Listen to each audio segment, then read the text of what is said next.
All right, everybody, we are live. Finally, we're running late. We're about 20-30 minutes behind, but we finally got everything worked out. We jumped over here on Haley's page and we got it going live so we can get some comments. So give us a few minutes here to share the links so that everybody can get on here with us. But I got Jamie Townsend in here with me. Man, during all these technical difficulties, I've had time to get to know this guy here a little bit. So I guess that's the positive, the plus to it. Yeah. But been excited about having Jamie in here with us and getting to know Jamie. I've known of him for a pretty good while, fished against you, but just hadn't really had a chance to sit down and get to know you. I know a little bit through social media. You know, I know that I think you're probably better known on social media as Foggy River Runner. Yeah. I like that. That's pretty cool.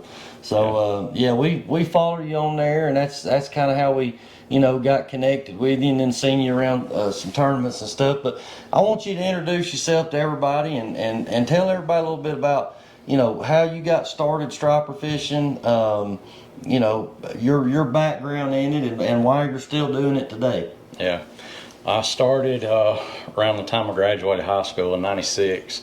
I started fishing on the Coosa a little bit, and had some of my friends take me out to Neely Henry when I started working at the Atlanta Journal, and we caught some pretty good striper, 10, 15 pounders and hybrids out there drifting behind the dam fishing the boils, and that's really how I got started. Then around 2000, I went on a guided trip on the Etowah with Tony Hughes, and he had a jet boat. And heard that name. Yeah, and he used to fish a lot of the NSBA tournaments. He won a lot of those, in South Carolina and around. And he ended up moving to Oklahoma, and he didn't need a jet boat out there. It was so windy and everything. So I bought his boat in 2006, and it's a jet boat. I've been fishing the rivers with it ever since. Just been studying and learning as I go, and and I've got to where now I mainly just try to find better fish. I don't really go for numbers anymore. I just try to catch go good for them fish. Big ones. Well, I feel like we've got that in common. We got a couple things in common. I've already learned that you're a tile man by trade. Or glass. Glass? Yeah, glass. Okay, yeah. so he sent me a picture earlier. He was working. I couldn't tell if he was working on tile or glass. Yeah. But, so that's kind of what I'm in the tile business now, working with T-Rock flooring, but we're still trying to do the fishing a little bit on the side too. And so look, we're gonna make some announcements tonight. We got some things coming up on our end that we're gonna announce as we go. But I appreciate Jamie coming in here. Appreciate Jamie's wife coming in here with him and sitting down. But I gotta stop and thank all these partners that's helped us get this far with this podcast. And so the last time I left out B&B Custom Outdoors, and I apologize, Brian. I did not do it on purpose, but I don't know where my sheet went, and I can't remember nothing. So, but hey, B&B Custom Outdoors. Brian Avery's a local guy. He builds custom rods, does all kinds of different rods, from spinning rods to conventional trolling rods, fly fishing rods. Does it all. Give Brian a call. He's a great guy, family man, and he does a good job with his rods and everything. So appreciate Brian and B&B for everything. We're gonna talk a little bit more. We got Jamie said I didn't bring nothing to give away. I said that's all right. We got plenty of hats. So we got a Hummingbird hat and courtesy of Johnson Outdoors and Bill Carson, and we got one of our other partners, AA Graphics and Signs, Andy Rittenberry. He left a bunch of stuff with us last time he was here, so we're gonna give away one of his hats. So we're gonna have two winners tonight in our giveaway. If we can get our comments going up here and get it on a live feed. So I don't know, we're struggling a little bit with our on the technology side of it, but anyway, we'll make the best of it. She's working on trying to get the comments and stuff up and going, and I'm not sure if people can even get on here and comment on us right now, but I think we're live. If not, we'll go back and post it later. So you got to mute the TV. But anyway, let's talk a little bit more about the river fishing. That's what we talked about, when you come in here, was the river fishing, and that's kind of what you specialize in. Yep. And let's talk about that. Now, there's a couple of different ways, you can fish them. You can pull boards down the rivers. You can find log jams that'll hold striper. Pitch them. Pitch baits. Yeah, you can get in an area that you think might hold fish, and You know, I like to pull up and find parallel log jams in the river. Parallel log jams. Yeah, I like logs laying parallel with the bank. Seems to me like those hold a lot of striper, but I'll pull up, you know, alongside of them where I can cast ahead, feed line, let the line drift down, and most of the time I'll just grab a handful of gizzards from my net, throw them out, you know, chum them, and they'll start blowing up. There's striper in there. They'll show you. If you don't really see any striper blow up, you might as well pull your anchor up and move to another spot. Right. That's one of the ways. Usually I'm not catching bigger fish when I'm doing that. Normally it's a numbers thing. Or, you know, catching a big fish, I like pulling planer boards, just drifting down the river, pulling the boards. Or you could, you know, Billy Davis, he uses the balloons and the skipjacks, and that's a good method. If you find an area, you know, there's some fish holding, you just sit there and wait on them, and eventually those skipjack, you know, if they're going to hit. Yeah. And that's a good way to fish too, but you can't cover as much ground. Right. With So that way. So are you mainly live bait guy, or are you doing both? I'm 90% live bait. Okay. I like the lures, you know, the glide baits and stuff, but I've got arthritis pretty bad in my hands, and I can throw them for a little while and then it starts wearing on you. Yeah, I'm with you. I got arthritis in my shoulder and my knees, and after I've been throwing that net for a little bit, Yeah. I start feeling it too. Yeah, I'm like, you can tell. man, I definitely is not as young as I once was, but anyway, like I said, I've tried. So we're still having technical difficulties, but the camera's rolling. Post Yeah. on your Facebook. Somebody just said they was here. Somebody just said they was on here. Well, yeah, but you need to make I can't log into your Facebook now. Oh, okay. Well, all right.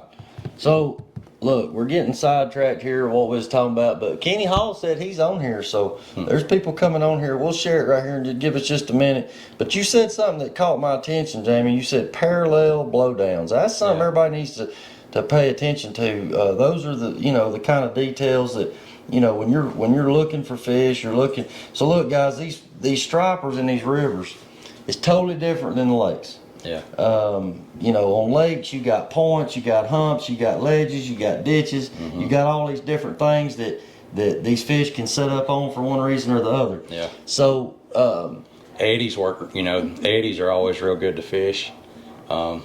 eddies, you're talking about slack water. Yeah, right. Bends in the river. Big rocks that's got slack water behind them.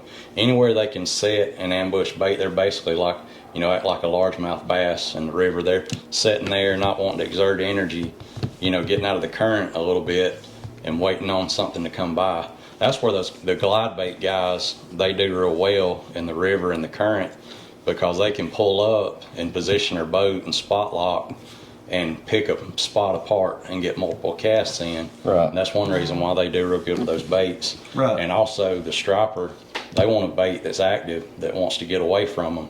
They want something that looks like it's real healthy, swimming fast, so they can pitch that bait in there over and over, kind of like how I pitch gizzards, but they can pitch those log jams and pick them apart.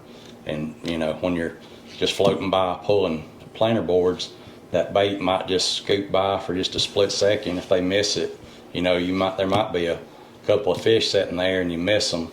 And those glide baits, you can sit there and pitch it in there. Yeah. And do good. Oh yeah. Hey, so that's what I was getting at, and I think I just shared that. I got it now. Like you went on your Facebook Yep. and just shared that the live is on Yep. my page. I posted the link on there, so hopefully everybody will start coming in here. Kenny Hall's on here. I'm not sure who that is. That might be one of your friends. But Johnny Prophet's on here. So we got some people coming on here. So look, guys, I know it ain't last time we give away a Shimano Calcutta reel that Lionel was generous enough to bring, and we ain't got no more reels, man. But we got some hats, so I know that's not quite as appealing as a fishing reel, but like I say, we've run late. I know we got Keith, man. So they're coming in here. Everybody's in here. We'll get everybody in here shortly, but yeah, You know, the one thing I've learned, and even Lionel talked about last time, river fishing is totally different for stripers than what you do in the lake. It's just the way you approach it, the way you prepare for it, the way you rig everything. It's all got to be different. I mean, you can't go up a river with 12-pound test, 15-pound test. We know that. That's kind of, you know, that's kind of common sense. But you know, we just, you know, like I said, it's totally different. So parallel blowdowns and eddies in the current. Yeah. And the current is what creates those eddies for those people that may not know what the heck we're talking about, an eddy. Yeah. But I know exactly what you're talking about because we fished eddies tarpon fishing when we was in the Keys with Stephen. So that's something to pay attention to too. So I do have experience in rivers, but like Chesty River, Chattahoochee River at Lanier, I mean, yeah, you're in the river, but it's not like current rolling. Yeah. The places you're talking about, you're dealing with some pretty heavy current. Yeah. So what kind of setup, you know, how are you rigging up your stuff to get, you know, let's just say you're going after 30, 40-pound fish where you got heavy current. Yeah. How are you rigging up your stuff to be prepared for that? I'm using 65 to 80-pound braid, and then I'm using probably 6 foot, 40-pound. I use Cigar Gold Label, 40-pound usually. So you're running a 40-pound fluorocarbon leader. Yes. Okay. Sometimes I use a little more. But 40 you usually get it done. You know, that's the setup I like. I like pretty, you know, wide gap, big hooks. It all just depends on the size of bait. Do you use circle hooks? No, I use J hooks. Or the octopus, Yamagatsu. Yeah. Sometimes I'll use a circle. It just depends. With a trout, sometimes I like a big 8, 9 circle hook. You know, octopus. Yeah. Big hook like that. Well, you know, I've used J hooks. You know, I've used the circle hooks. I don't like using circle hooks when I'm downline fishing. Yeah. Seems like the bait's always getting foul hooked, especially a smaller bait. But with a big shad, you know, I think a 5-6 aught hook seems to work pretty good on a big shad. You know, maybe even a little bigger if you got a Mongo. Yeah. But yeah. So go ahead. I didn't mean to. When you're pitching baits, a lot of people, you know, if you're getting a lot of hooks turned back into the bait, you need to hook the shad through the mouth and out the nostril. Same way with the trout. But it's not good to cast that bait because you can pop the hook out of their nose. If you're casting pitching baits, you go in one nostril and out the other. And it's, you know, that's a good strong hold. You can cast that real good. But a lot of times when you hook them that way, you'll hook the striper and then it'll come off and you reel it in. The hook will be turned and the hook stuck through the body. I've seen it happen 100 times. Yeah. So, I mean, with that being said, I've thought about this. I mean, you know, and I've thought about this with running stinger hooks, which I don't like running stinger hooks, especially in the river with all that cover like you're talking about. But what I was thinking was if you just had a, like just say you cut a stinger hook off. A lot of times I'll cut my stinger hook off and I'll leave the knot on there. Yeah. Just to kind of use that knot as a stopper. Yeah. So if that hook goes to spin, it'll keep that from, you know, going back in the bait's mouth. I don't know that, you know, maybe it helps, maybe it don't, but I have done that a lot.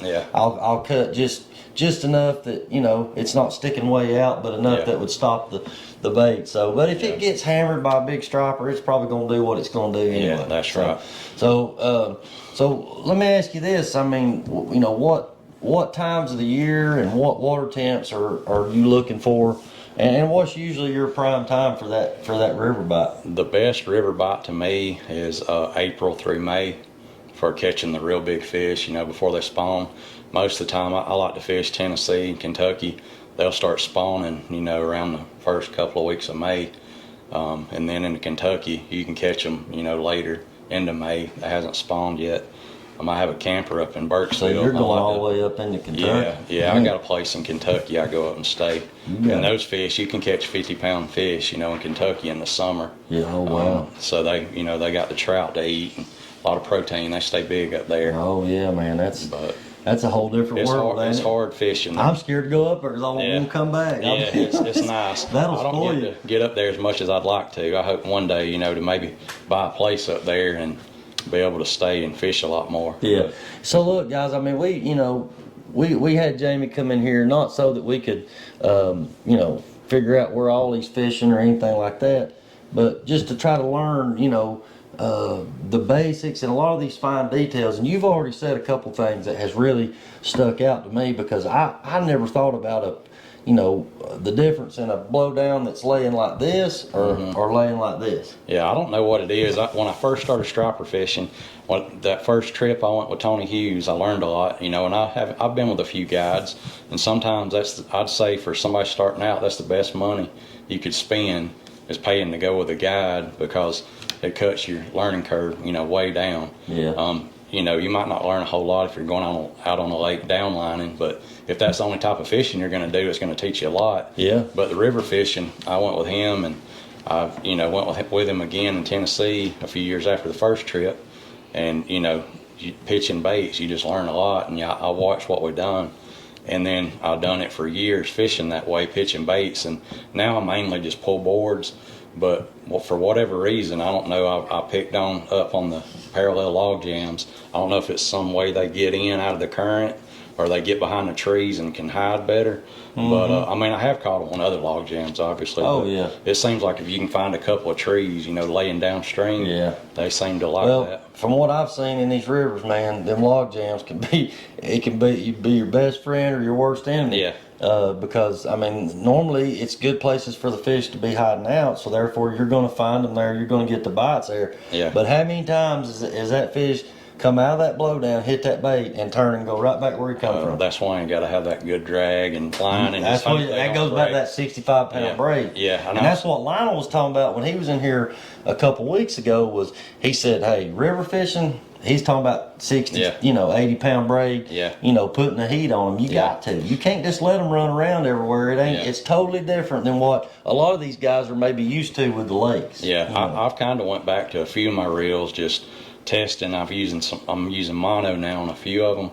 I've had a few fish. If a big striper hits rock when you have braid on, it'll cut it instantly. Yeah. So I've went back to a few of my reels with mono, just Yeah. kind of seeing how it goes. But it has a lot of stretch. The braid doesn't have much stretch, so yeah, I don't know. I'm not real sure which one's the best, but for pitching, There's pros and cons either way you go. I like a braid to an Alberto knot, and then Now, an to a hook. Alberto knot. Yeah, that I don't know is if I ever just heard of twist. It's a pretty easy one. You know, it's easy to tie up. You can do it pretty quick. Which a lot of these knots nowadays, they got 5 different names. Yeah, you they know, do. but They do. I mean, I normally tie a Palmer knot. Yeah. That's just what I've Well, always tied a double Palmer knot. The Alberto is where you tie your leader together, like your braid to your mono or fluoro. Line to line. Yeah, Yeah, okay, line to well, line. I've done Yeah. that. I've tied one, didn't even know Yeah. what it was called. So, Yeah, I mean, people call it different Those things. are quick. There's other ways you can do it, like a FG knot's better, but they're too hard for me to tie. That Alberto is pretty easy. I'm pretty sure you catch your own bait because I've seen some I do. videos. I've bought some bait here and there, but mainly I catch my bait, Yeah. So for those that may or may not know, and we talked about it, we told them when they come in here, Jamie's name's been brought up, mentioned on several other episodes of our podcast because he was the one that knocked us out of big fish at West Point last year. Which it was pretty, it all worked out. Everybody got a little piece of the pie. Yeah. Lionel won, we got second, Lady Angler, and then you only had one fish. You said you lost another good one. Yeah, my buddy Mike actually caught it. We didn't have a whole lot of time left in the tournament. Oh, I think it was maybe 40 minutes, and we caught that fish. But the big fish? Yes, sir. Oh, man. It might have been an hour. Yeah, so you almost had it, but got to be quicker. I was telling Shannon, I said, when Lionel knocked us off, I said, hey, we still got big fish, still got Lady Angler, we're still second, we're going to get paid good. And then Jamie come in and knocks us out of big fish, took the wind out of us again. Yeah. But anyway, it was, hey, I tell you what, and we've talked about it on here before, it's a competitive trail. There's not as many people fishing it now as there used to be. Yeah. But I'm going to tell you what, the guys that are fishing it, though, know their stuff. Yeah, all those guys. If you are win good. one, you've beat the best. Yeah, I mean, there ain't yeah. no doubt about it. So That's right. That Bobby Parker, he's something else. He's real good. He's been around doing it a while. Yeah. But yeah, he I think did he win? I think 2 years ago down there. I think so. Yeah, him. Yeah, he's. I tell you what, man, which I guess I had a love-hate relationship with all these lakes because, West Point, 3 years ago, man, the water was muddy. Oh, that was the year we didn't everywhere. catch a fish. Well, and we had people telling us, "Oh, it down here it's different. You can still catch them fish in this muddy water, pulling live bait." And I'm like, I mean, it was mud. I'm talking about you drop the bait in the water, it was gone. Yeah, if you can see the silt rolling in it, you can forget it. It's over. You'd think with cut bait, we tried some of our spots, didn't want to go to where everybody was in the That's clear where we water. was. We should have went there and didn't. Well, Then we went upriver and tried some cut bait, thinking, oh, we can go up there and salvage it, maybe and catch a couple of fish. I went to some of my spots where I've caught just crazy amounts of fish and didn't get a bite. that's just how it is, But, man. yeah. That's part of it. But hey, like I said, we didn't know what to do other than to find a stain line, a mud line, and try to get on that cleaner side of it. And it just so happened the only place there was one creek on the lower end of the lake. I think you said it was Maple Creek. Yes. Is that the name of it? Yes, it is. Down And by the everybody was in there. Yeah, we tried to avoid it. We should have went and got in there with them, but hey, that's the first time we'd ever fished it, and we caught some fish pre-fishing there. And there wasn't that many people there, so we said, hey, water looks good. We actually caught a 20, we come out of Maple Creek, and we went up on the main lake and got off a flat there, and a point there off the main lake, pre-fishing, and Shannon caught like a 26-pounder down on that lower end of the lake, but it was on main lake. It wasn't up in that creek he's talking about. So we thought, well, maybe there'll be something to that. But when we went back on tournament day, Jamie, it was just 6, 7, 8 pound fish, just one after the other. We couldn't, we just couldn't get that big bite. And everybody was catching the same amount of fish, But the weather was screwed up that year. Yeah. So first year I went, we caught fish, but we didn't have anything to brag about. Didn't do that great in the tournament. The second year, we skunked. And about tore my trolling motor off the boat. I run it up on a shoal, about tore my trolling motor off the boat, fell, hurt my knee. It was just one of them days, man. I couldn't do nothing right, And we had big, nice shad out the whole time, and I think we might have had one blow up all day. Yeah. And we didn't do no good. So I'll be honest with you, man. I was kind of like, dang, I don't even know if I want to go back down there. But we went back down there. I guess third time was almost a charm because we did a lot better that third time. We hit them. We found a good spot and hit them right. And obviously you guys did too, and Lionel. And man, there was some good fish caught. I was impressed with it. Yeah. So is it? I mean, I know that's kind of one of your home lakes. Is that? Is it still producing? Yes, it's doing good. All the fish have been up the river all summer. And some of the catfish guys you can watch, they'll start posting here, unless they don't want anybody to know they're catching fish. Sometimes they'll postpone it, but they usually start catching those fish around now through December. They'll be up in the river, and they'll start spreading around the lake more. They got the lake drawn down, I think, 10 feet again this year, working on the dam. But all those big gizzard shad are up the river up there, and I think those fish stay around up there until it gets real cold. It's so shallow, I think they'll move out. That bait's getting deeper up there, I guess, avoiding that turnover. Yeah, so I don't know how much that lake, the turnover, how it is on there. I fish it in the spring and a little bit in the fall, but I mainly, I deer hunt in the fall. I kind of a seasonal fisherman, but Well, so our deal. I can't believe nobody else has commented on here. We shared it on there, so maybe we'll start getting some people come in here. We only got 4 people, so 2 of you has got a chance of winning this. That's pretty good odds on there. Good. But I think more people will get back on here and view a lot of people, we didn't get to start because that update at 7, so it might have. A lot of people might have quit looking. Yeah, that's all right. They'll probably come back on, and man, I've had and that leads me to something else. I want to go ahead and make an announcement. Some people already know. I've already told a few people, but so this episode, which was episode number 24, and then we've got episode number 25 with Alex Green and Tyler Parsons. They're going to be coming in here next Monday, and then on December the 12th, on a Friday, I'm not sure who we got. We got a bunch of guys from the Oakwood Striper Club coming in here. Probably Keith and Johnny and Matthew. I hope they all come. I hope we have and hopefully we'll have everything ironed out by then too, and everything. But anyway, we got 3 more episodes that we're going to do this year, and I'm not going to say we're going to quit it, but we're going to take a break from it, at least for a while, just because, we got a lot going on, man. I mean, between this new job and between fishing and and family and everything, and it's just a lot going on, Yeah. you know. And it's not that, you know, that I don't enjoy doing this. We've got some great partners that have stayed on board, and they want to continue to do it, you know. But we got to take a break after December. We're not going to be doing the podcast for a while, so just putting that out there. That'll be a good podcast with Alex and Tyler. Yeah, that'll be. Oh man, I'm looking forward. Them guys, man. I'm gonna tell you what, Alex Green.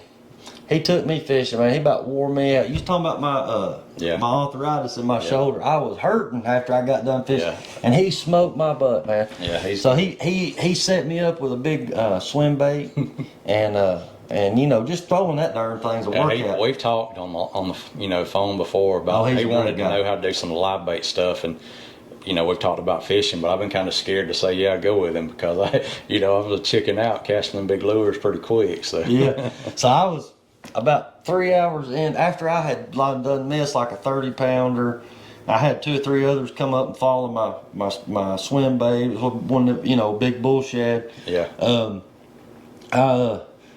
I said, hey, what size live well you got on this thing? He said, I got a 30-gallon live well around your corners. I said, hey, we put 12, 15 gizzards in that thing, you know. And some of the live bait fishermen started coming out in me instantly. But I could see the adrenaline rush that them guys get over, getting them fish. We've seen a lot of fish, even though Alex landed 5, and I'm not ashamed to admit it. I hooked 2. I hooked one good one first thing that morning at daylight. Yeah. And that thing come up, and you got that big swim bait, it's got all these treble hooks on it. Oh yeah. And I hooked that thing, and it didn't run. It come up on, it was like you said, we had tight drag, was in the river, a lot of stuff around, heavy current. Yeah. And that fish come up and started doing crazy rolling around on the surface and just come unhooked. Yeah, I don't say sometimes they'll hit those glide baits so hard and you think you got it and you can't hook them. I don't know how they do it. It's crazy. All them treble hooks on it, and they can't. And then you'll take a gitter shad, a 10, 12-inch gitter shad on a main hook, live bait I'm talking about. Yeah. And when they're biting, and they'll eat that thing, and they're gone. Yeah. And then you're digging the hook out of them. That's just crazy, ain't how that works. But I guess it's, the difference from live bait to artificial. But, hey, I enjoy both of it. But I will say my arthritis, in my shoulder was hurting when I got done with Alex. But, hey, he put us on the fish, man. And I don't know Tyler that well. I've tried to keep up with him a little bit on social media, talk to him a little bit on the phone. But either way, I'm excited to get them guys in here. They've got a lot of knowledge when it comes to river fishing and fishing for artificial. So I kind of feel like it's a good trade out. I'm like, hey, man, I'll show y'all some live bait stuff. When the bite's tough, we'll go catch them on live bait if they'll help me out, show me some of this artificial stuff, because I've just kind of, it's not that I don't like it, I just hadn't done it. I've just kind of put my, everything into live bait fishing, whether it's shad or herring or trout or whatever the bite is. It's just hard to do everything. But them guys, that's going to be a good show. But anyway, like I said, we've got this episode, and we've got 2 more that we're for sure going to do. I want to make mention of this too, and then we're going to get back and let Jamie talk a little bit more. But I already thanked B&B Custom Outdoors, Brian Avery, but I got to give my buddy Tracy Parker with Heads Up 2 Taxidermy right here, man. He's and I know you're a big hunter too, because somebody commented on a post from earlier and said anything that this guy says about hunting or fishing, you better listen, because he knows what the heck he's talking about. But anyway, Heads Up 2 Taxidermy, man, he does a great job. He's only going to take a certain amount of deer, because he don't want to promise out more than what he can get done within a reasonable time. So give my buddy Tracy a call at Heads Up 2 Taxidermy. Got to thank Jill of All Trades. Got to thank Captain Mac Farr for everything he's done for us. Johnson Outdoors, Hummingbird, Tangled Trout Cabin Rentals. I know I'm probably forgetting something, because I still don't have my list up here. So we got AA Graphics and Signs, and we're gonna give away one of their hats. So look, guys, if you need some hats or shirts or anything like that, call my buddy Andy at AA, and he'll take care of you. So Johnny said the reason he wouldn't comment is because he was busy listening to you and your good info. So look, we want We're only about 30 minutes into this thing, which we may not go the full time since we got late start. I don't want to keep you guys out all night, but you know, man, I feel like I've already, and I've been doing this a long time. I'm not trying to say I know everything by any means, but because I have learned a lot just in this 30 minutes sitting here talking to you. Like I already feel like when I go back to the river, and that's without you telling me where to go or a spot to fish, but just you know. And I've always told people too, when you're out on the water, pay attention to the birds, man. Oh yeah. Not just seagulls. I ain't talking about seagulls. I'm talking about them cranes and them herons. Yeah, they them know where the things. bait is. They know where that bait's at, buddy. Yeah. I mean, and they'll find it before your technology, sonars, and all that will. Yeah. That leads me to another thing. Are you a big sonar guy? Or do you just go up there and fish? Any big fish I've caught, and the sonar never had any effect on it. I don't use it. The only sonar, the reason I use my sonar, which I wish I had live scope, and they just come out with that Hey, it wouldn't be a Mega. podcast if we didn't mention the live Mega stuff. Live. I want the new Mega Live from Oh, the I do Solix. too. Now I won that Solix down there the year before last, that Yep. 12 Yep. from Bill Carson. But I would like that for catching bait. But I use my fish finder for a map. You know, if it's foggy or whatever, I use it. You know, going places. But I don't use it when I'm fishing, just floating down the river. I have it off.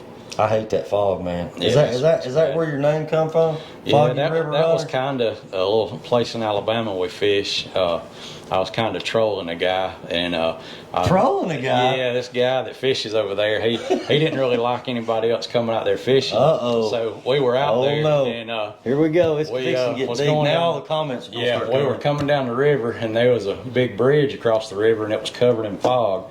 So we took a picture of that bridge and changed I posted that for like my screenshot for my cover photo, and made my name Foggy River Runner on there. I just wanted to see if the guy would catch on to it and see we'd been over there, and he did catch on to it and got a kick out of it. But that's where that name come from.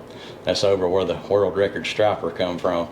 There's a little foggy over there in that river. Foggy over there. Yeah. So we made that name. Well, I tell you what. as a mess with one of my buddies. That's funny. Well, I tell you what, that fog can be dangerous. Yeah, and I don't really run in the fog. I kind of idle along in it and run kind of slow. But the good thing about the jet boats, you can be going as fast as a boat will go, and that's a direct drive. So you can go from wide open throttle to wide open reverse, because the jet's always turning. So your bucket comes over the water going out the nozzle. So it'll basically make your boat stop in a boat length or two, from going 30 to a dead stop. And that's one good thing about it. But yeah, it's definitely not good to be running up the river in the fog. You know, it's dangerous. Yeah, so Johnny Prophet said that he used the active target pulling planer boards yesterday on the lake and was pretty fun to use.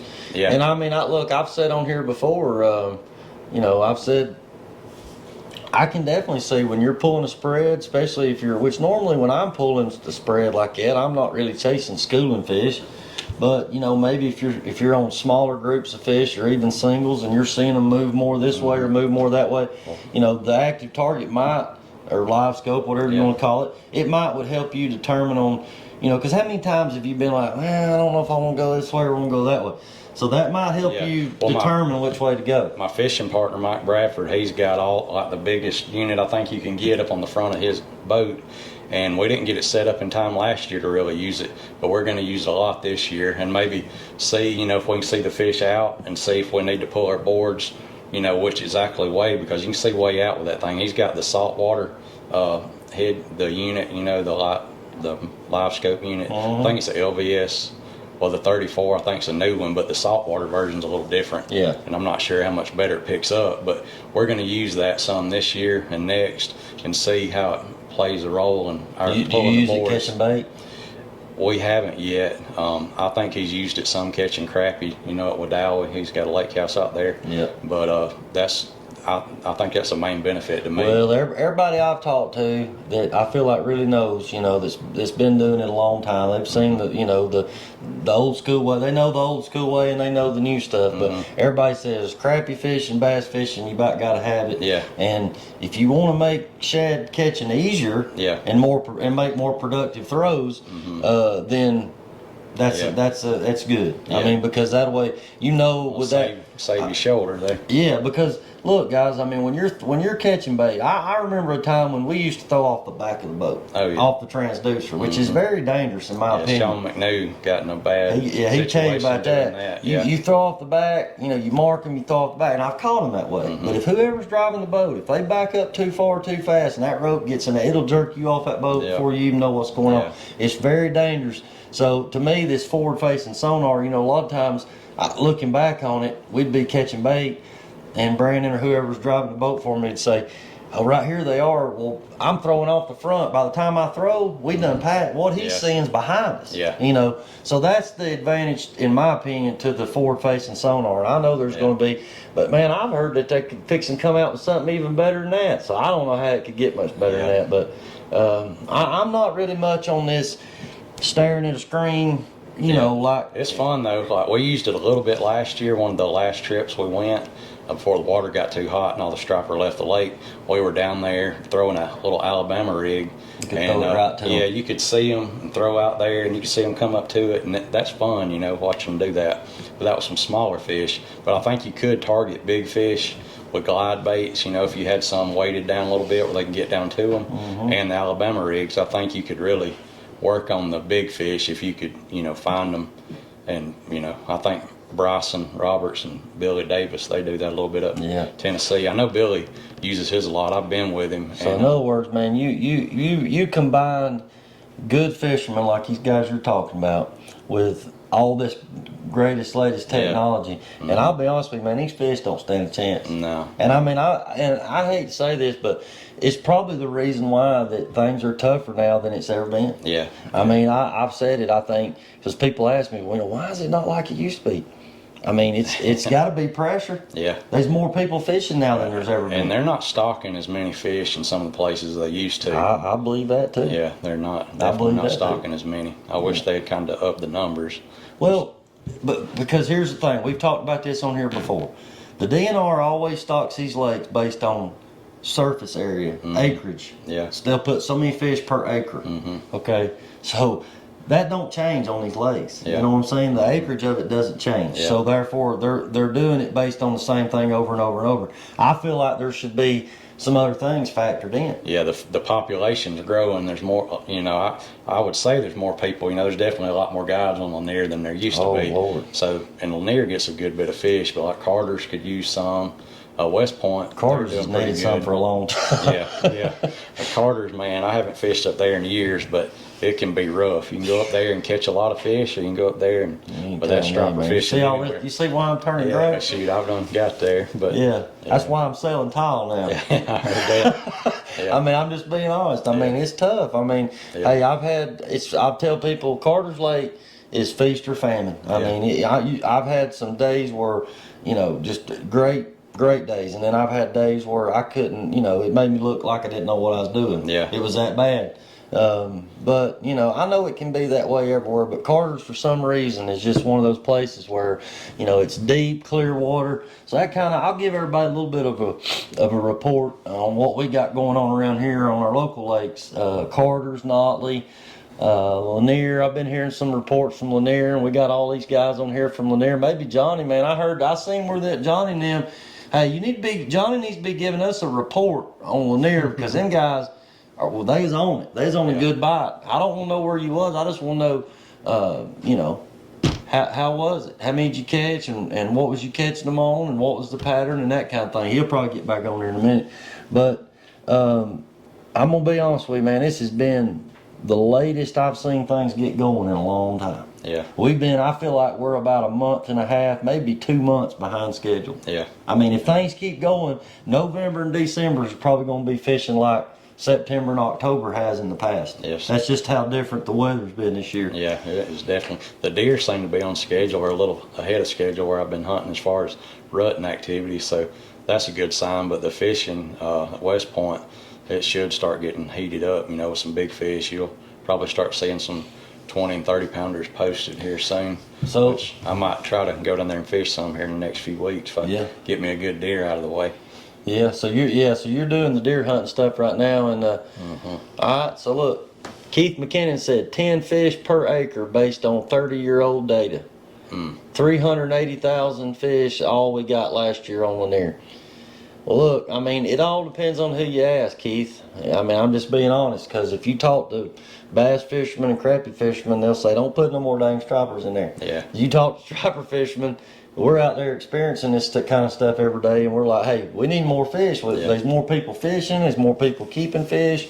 You know, you have to supplement that somewhere. So I feel like that, you know, I'm not trying to tell them guys what to do, but I do feel like there should be some other things that factors in on them stocking numbers other than 30-year-old data, because look, man, 30 years ago, most people didn't even know how to striper fish. I'll be honest with you. Yeah. That was the heyday. Yeah. That's when it was good, man. I mean, that's when you could go out and somebody, Nick said it feels like we're getting fished out, and you know, I kind of agree. And that's, you know, one thing me and Jamie talked about before. That's why, you know, we didn't do this podcast to share people's spots, or, you know, to take somebody like Jamie that's worked hard and spent a lot of time to find these places. We don't want to sell your spots out, but we want people to learn enough general basic knowledge that they can go out and look for these kind of things like you're talking about, and put together their own deal. You know, I mean, I feel more accomplished myself if I go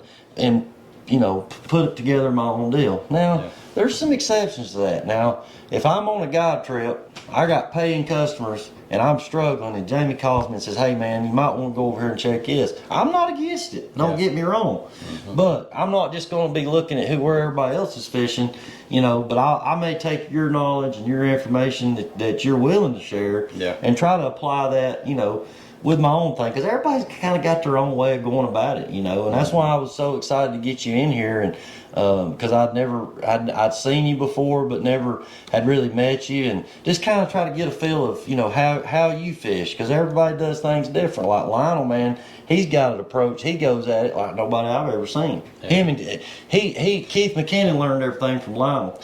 Keith's got a pontoon, man. He'll have 20 rods out on this pontoon. I'm like, dude, can he cook like them? Does he have a good? I don't know I don't think he can cook like him. I'm jealous every time I see their post, man. I'm hungry. I want to go fishing with him just for I can eat. I heard that. You know, so I need to find out what kind of grill they got and get one for the boat. Well, I told them last time, I said, every time I've tried to cook on the boat, I end up with grease everywhere, and I make a mess. My boat's so nasty, you wouldn't want from catching bait, you know, it'd be hard to cook on there and not make your food bad. But so you got a jet boat and just a regular center console? No, my buddy has a center console we fish out of. So you just got the jet boat? Yeah, I've got the jet boat. So mainly, you know, in the winter and spring, we just fish out of his boat. I've got a 1,500 gallon tank at the house. I keep bait in, and I'll run it in my truck over to his house, and we'll head to the lake, and I'll fish out his big boat. But my boat is not good on the lakes. When the wind's up and stuff, it'll beat you to death.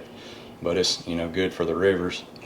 So that's Johnny. All right, so we're gonna get caught up here on some of our comments. We appreciate all these guys coming on here. DNR told us only 20,000 of them live, and the rest die or get eaten. 20,000 out of 380,000? If that is an accurate mortality rate, that's bad. Yeah, that's real on a bad. on a lake as big as Lanier, and with that many people fishing it. I wonder if they go around to different ramps stocking them, or do they just stock them all at one place? See, I don't know. You used to could find out more information. Yeah. And the DNR. Now these guys, Keith and these guys, they know what they're talking about, because the DNR comes up with Striper Club normally once a year and kind of fills them in on everything that's going on. And you know, I like I said, I would encourage these guys that are the biologists and the people that are over these fisheries. You know, if we want to keep this thing going and keep it strong and healthy, you know, if you're not out there every day, you know, talk to some guys that are. You know, when Dale Sheets was alive, the DNR would take Dale out with him and to do water tests. Yeah. And when they stopped and when they shocked and stuff like that, they took a local guide that knowed the water, knew kind of where the fish were, you know, so that when they're going out and doing these shockings, they're getting accurate information, you know, because they got somebody that's out there every day. I ain't saying call me, because I don't know everything, but, you know, somebody like Jamie or anybody, you know. One thing I heard about the stocking the striper, I'm not sure exactly how big they stock them, but I've heard studies that if they would let the striper fry get a couple of inches before they would stock them and keep them in their ponds a little longer, the survival rate goes way up. I remember reading that at some point years ago, but it might be something to look into to see if we could supplement them, somehow. People go together and raise some money to maybe feed them longer where they can hold them in their holding ponds a little longer, if that would make the survival rate go up. Yeah, that we've mentioned that on here before too, Jamie, and they did that at Carter's several years ago, probably 7 or 8 years ago. They did it on hybrids. Okay. I was told that if they keep the stripers at the hatchery past a fingerling size, they start losing fish before they ever get into the water. Okay. That's what I was told. Now I don't know, but the hybrids are obviously a little tougher, So there was a time where they brought some hybrids over to Carter's that was about the size of your hand, and they put them in there, which is, something big could still eat it, but it's got a less chance of getting it. Okay. Yeah. And man, we was in Fisher Creek one year, and all of a sudden, all these hybrids start coming up. They're like a pound, or they're little. It was probably a year or two after they had stopped them. Yeah. And them things was everywhere, and I was like, oh man, this is gonna be good. Yeah. And then just all of a sudden, they just disappeared. I don't know what happened to them. Yeah, there's no telling. I don't know. I don't know if somebody got on them and caught them, and I don't know. But either way. Yeah, Nick said he feels like our numbers are way low. It's easy to think that when you're when you're having tough days. Sure. That's just how it is. Easy. It's easy to blame it on that. So look, we went to. All right, so let's go back up to Johnny. Johnny said he caught about 10 stripers. That's a good day. He caught about 10 yesterday, open water north of the bridge. He learned from the best, man. That sounds like something come from Dan Duncan, man, in the Oakwood Striper Club, north of the bridge. You know how much water's north of Brown's Bridge on Lakeland there? Yeah. I'm messing with you, buddy, but scroll back up right there. And he said he caught him north of the bridge, so we know he's mid-lake. All right, Johnny, send me some GPS coordinates.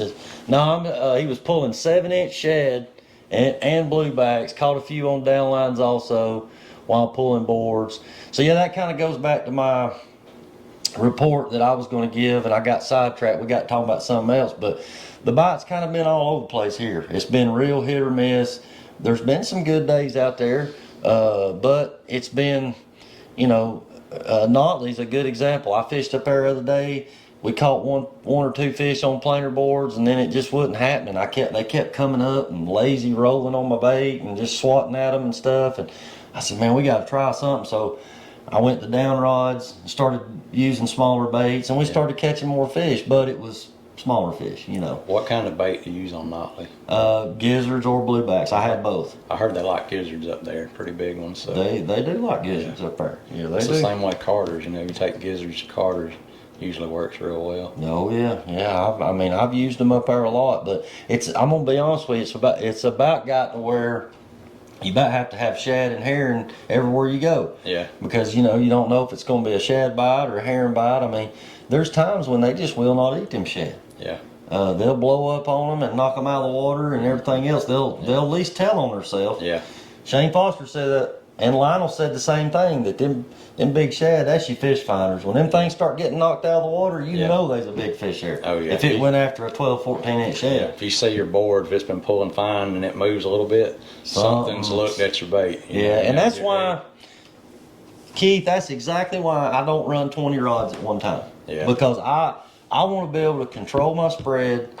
I want to be able to know what I got going on, so that if action starts happening, I know what they're hitting. If you have a whole bunch of rods out, or a bunch of boards, and you get a big fish on, they're gonna a lot of times tangle them up. You're gonna have 8 rods tangled up. Yeah, and it's hard to make a turn if you're fishing a tight area.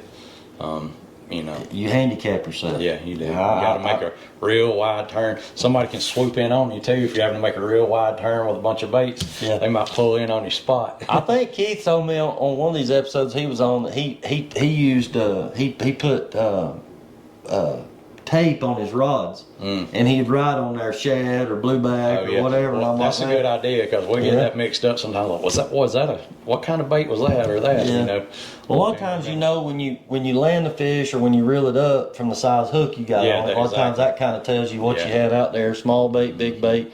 Yeah. But Keith said he'll just stop and retie. Just tangle 20 rods and stop and retie. Yeah. That's one reason why I've got away from braid a little bit on a couple of my reels, because if you get tangled up with that braid, it's going to take you a while to get fixed back up, you know. With that mono, you can get it untangled real fast. So I've kind of went back to a mono on a few of my reels. Yeah. But well, like I said, man, everybody does it different, and I say, you know, whatever works for you, whatever you're confident in. Different color electric tape on the handles is how he keeps his rod sorted out from bait to bait. That's interesting. Hey Keith, you ain't won a prize in a while. I know you want one of these hats pretty bad. We're gonna give one away here pretty quick. We're let's see here. So we just got a text and said Landon wanted to come see the end of the podcast. So you might want to go get Mr. Landon, and we'll start finishing this thing up. But switch it back over for me on the comment. There was another comment on here that we hadn't got to. Let's see.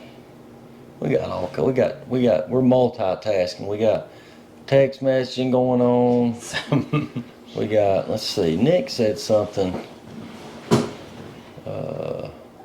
Can you scroll back up for me? Or give me that,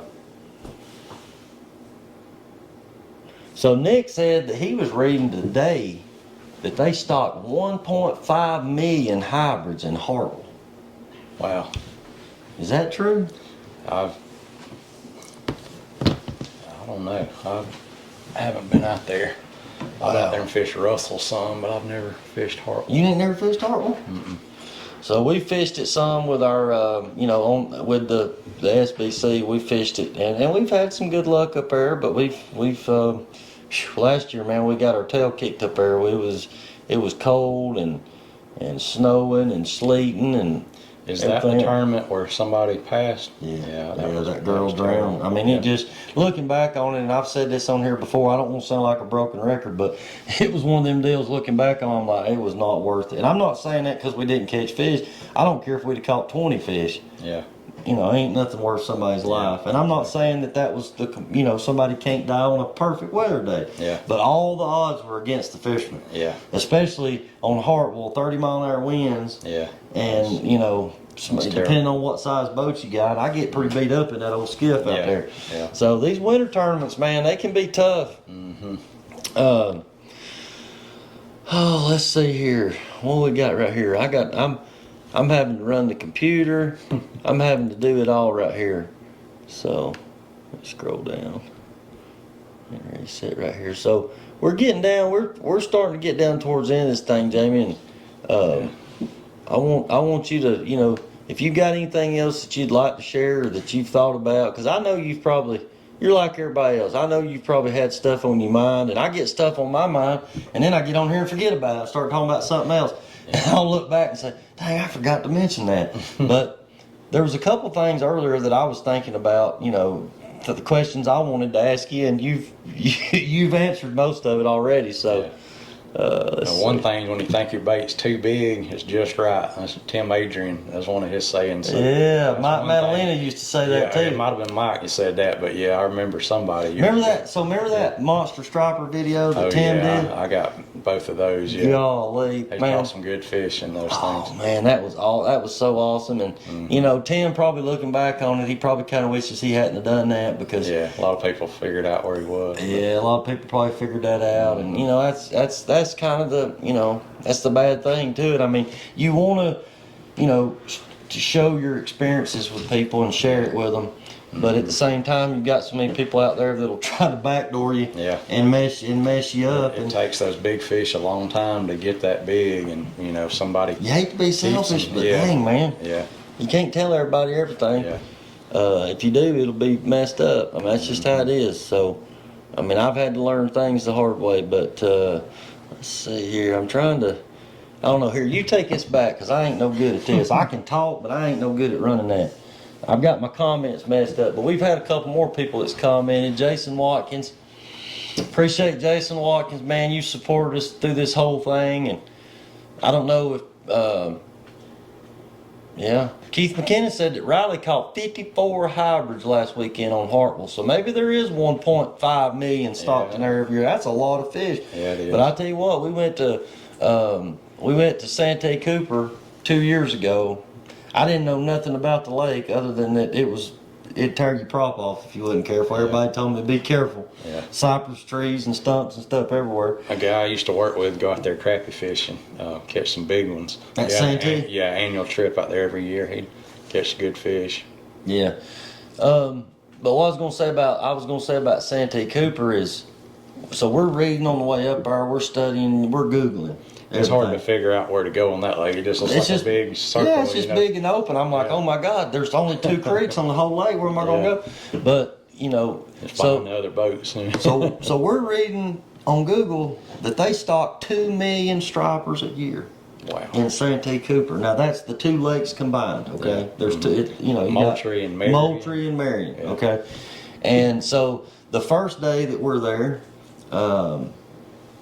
we struggled. I think we caught 1 or 2 fish. We pulled a bunch of water, and I was like, oh my God, where are these 2 million fish at? I can't even find 10 fish, more or less. You know what I mean? Where's the mother lode? And but finally we found them, and when we found them, man, it was complete chaos for 2 straight days. We caught fish, but Really? but it was hard to. I mean, we was catching 8, 10, 12 pound fish, one after the other, and Were you in deeper water, or what kind of down lines, or how's you? it both Really? down lines and planer boards. It was in December when we went, and I found the deepest water in the river channel. That's where the majority of the fish were at. Now I'm not saying that's where the big fish were. That'd probably be a good bite for like light line and stuff to get more bites. And everything. And I mean that's kind of what we, because we're hearing, hey, there's not a lot of big fish caught on this lake, and there wasn't. There was like an 18 pounder somebody caught and like a 20 something pounder. Yeah. Everybody else had them same schoolie size fish. Mm-hmm. So really, I mean, all we needed was that one teenager to go with. We had 2 good kickers over there, but we caught a ton of fish. It was fun. It'd probably be smart to have one big bait out while you're over there fishing. With your smaller Man, baits. I had 8 pound fish hitting 12, 14 inch shad. Oh, really? I mean, they was not. I mean, if you put a stinger on them, you'd catch them. Yeah. I'm like, why is this fish even hitting this bait? Yeah. I was like, man, my bait ain't big enough. Yeah, that'll make you mad, and you get one of them little fish on a big bait. Yeah, you're trying to weed them out. Yeah. I mean, that's what you're trying to do. And when they're feeding like that, I mean, it's crazy because as a guide, on any given day, you'd love for that to be like that. Yeah. They're just hitting everything, and people love that action and all that. There's nothing that compares with it. That's why I like fishing about shad. I'm sure you're the same way. But, it just, you try to weed them fish out in them tournaments, but hey, we caught a lot of fish. We caught a lot of fish at Santee Cooper, and I'm not going to get to make it this year, but Shannon and Tate Watkins, they're going to team up. They're going to go fish for Backwoods. So look, I want to say a couple other things for a few people that have come in here later in the show. I announced it earlier, but for those that missed it, we're going ahead and letting everybody know now. We've got this episode with Jamie. We got next Monday with Alex Green and Tyler Parsons. And then December 12th on a Friday, we got the boys from the Oakwood Striper Club coming. And they're going to be kind of the grand finale. We're going to wrap this thing up, man. And I'm not saying we may not come back on here down the road and do a podcast. But like I said, I got a lot of things going on that I need to focus on and take care of my family, spend time with my family, and try to, hey, I'm like Jamie, man. I want to go. I'm ready, man. I'm ready for March. Yeah. I'm ready for March and April. I want to head north so bad right now. I can't stand it. I know you're thinking the same thing. So it's good up there in the winter too. You can go to some of them places and catch some big fish when it's real cold. Oh man, I love it. I never get up there. I see everybody else posting them. I know where they're at, but just I'm so busy. I don't. It's hard to get away. Yeah. Somebody asked what kind of jet boat are you running? I've got a Scorpion. They went out of business. The guy that built them, he got cancer and passed away. But yeah, I thought the Miracle Marine shop now is the shop that Scorpion was in. So it's a good boat. You know, it was a landing craft, it's like a prototype. Mm-hmm. The front was made to open on the other year models, but mine was one of the first ones they designed. So it's a square front, works real good for throwing a cast net and stuff. Yeah, But it's a tough boat. I'd love to have a jet boat. It's just I want a new one, or a big new prop boat, and use that as my bait getting boat and whatnot, and river boat. But man, I'd like to have that boat Alex Green's got, that rock proof nice. boat he's got, man, that thing is, I think he bought it used, but man, that thing's that's a nice one. So look, guys, we've only got a few more minutes before we run out of time on our thing. But, if anybody else wants to jump in here and comment on this thing real quick, where they can get in on this drawing, we're fixing to give away 2 hats right here in a minute. We're going to have 2 giveaways on this deal. And like I said, I want to take a minute and try to thank all of our partners that has put this thing together, helped us put it together, helped us keep it going. B&B Custom Outdoors, Jill of All Trades, Heads Up 2 Taxidermy, AA Graphics and Signs. I know I'm probably missing somebody. Do you have any of the B&B rods here? I do. To check out. I'll like to check them out before I leave. Yeah. So And I got something for you too. I got a little gift I was going to give you for coming up here and doing this deal with me. So appreciate it. Yeah, so we're going. Brian Avery, B&B Custom Outdoor Rods, man. He does a great job, and he just kind of does it on the side, works from his home. But man, he's put together a great rod. I love it. But I feel like I say, AA. I want to thank Johnson Outdoors, Humminbird for everything they've done for us, and really everybody. I mean, I'm gonna be honest with y'all. When we first started out this thing, I would have never thought that I would have got the guys that's come in here and sat with me. I mean, I really did, and I thought it's probably gonna be hard to get people to do it. But I feel very blessed. Well, I appreciate you inviting me. Well, I mean, to have guys like you. And I mean, the list goes on. I mean, we've had Mac Farr on here, we've had Bill Carson, we've had Jeff Blair, we've had Clay Cunningham, we've had all the guys from the a lot of the guys from the Oakwood Striper Club, a lot of guides from Lanier and local lakes around here. Lynn Slade that works with us has been on. I mean, just the list goes on. And I can't thank everybody enough. Lionel, I could not believe we got Lionel to come up here. I couldn't get him to do the shed dance on my table. He said he didn't think he'd hold us up. I don't know. I don't think it's built for Lionel to be doing the shed dance on there. But like I said, I'm very thankful and blessed for all the guys that's been willing to come on here. My old buddy Jim Farmer, he did an episode with us, and that's why we did this thing, guys. We didn't do this to make money. We done this because we love striper fishing. We like to sit around with guys like Jamie and talk about striper fishing and pick people's brain and try to figure out how they approach it, how they go about it. Try to learn from these guys, and it's we've went back and we've posted every episode on YouTube so that we can go back. Those are there from now on, as far as I know, unless YouTube shuts down. I don't see that. No, I don't think so. So that was my whole purpose of it. I feel like no matter what, whether we do another podcast or not after December 12th, I feel like we accomplished what we set to do. We had 15 or 20 of some of the best striper fishermen that you could think of on this deal, and I want to take a minute to thank every one of them for coming on here. I forgot, it just hit me. I got to thank Sean Simpson, man, Simpson Trucking and Grading, and I'm sure you know Sean. He's a competitor, a friend. He's my friend and a competitor too. He's a fierce competitor. I used to race against him. Oh, really? Yeah, me and him, man, we used to duke it out at Lanier on Saturday night, and then I got out of racing and started fishing, and I'm like, and here's Sean fishing tournaments. I'm like, I can't get away from Sean Simpson. But I feel the same way about Lionel, but it's those guys like that, though, and guys like you, man. I mean, y'all are good at what y'all do, and that's what drives me, to do better, to keep learning. And I think that's what keeps guys in it. It's an ever revolving thing. It is. It's always changing. It's never the same. You're always learning. You're always trying to figure things out. And that's what keeps me coming back for more. Yeah. You're never going to figure it down to a science. Yeah. And if you talk to people like we have on these podcasts, you know, you get different opinions and views and angles from all different ways. Yeah. And that's what's been so cool about it to me. So I appreciate Jamie coming on here, man. We're about to run out of time. You got anything else you want to say or think? Not right off the top of my head. I can't think of anything. But Well, that's all right, man. looking forward to the next episode, though, with Tyler. Me too, man. I can't. So look, go ahead and start thinking about questions for these guys because we're gonna pick their brain till you know they ain't never gonna come back. So it's probably a good thing we're ending this thing here in the next couple shows. So thanks, Kenny, Larry, Jacob, Keith, man, all these guys that's come in here, man. Y'all have done a great job supporting us. We appreciate it. And we're going to spin this wheel right here. Somebody's going to win a hummingbird hat. I've been looking at this hummingbird hat. The last person that won this didn't want it. Oh, really? Yeah, it's camo. You want that? Hey, I like it. Well, I got Bill to give me one when I won that fish finder. I was like, "You got any of them hats?" And I think he gave me one. He said that the college fishermen wear. It was a green one, but it's well worn. So yeah, I've worn mine out too. Well, look, we'll give this away to somebody, and then we're gonna get Bill Carter. Well, I need to talk to Bill Carter. He's gonna have to send me some more hats. So, but I got some. Huh? We pressed it. Oh, you pressed it? Who won it? Oh. Keith McKinnon. All right, Keith.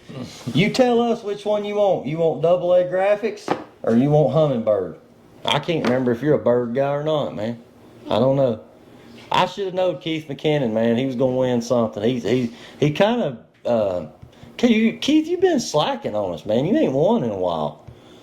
So it's about time you won something. All right. So Keith gets one of them. I'll make sure. Actually, he's coming in December, so I'll probably have to look at it for another month. He can just pick it up when he comes. All right, spin it again.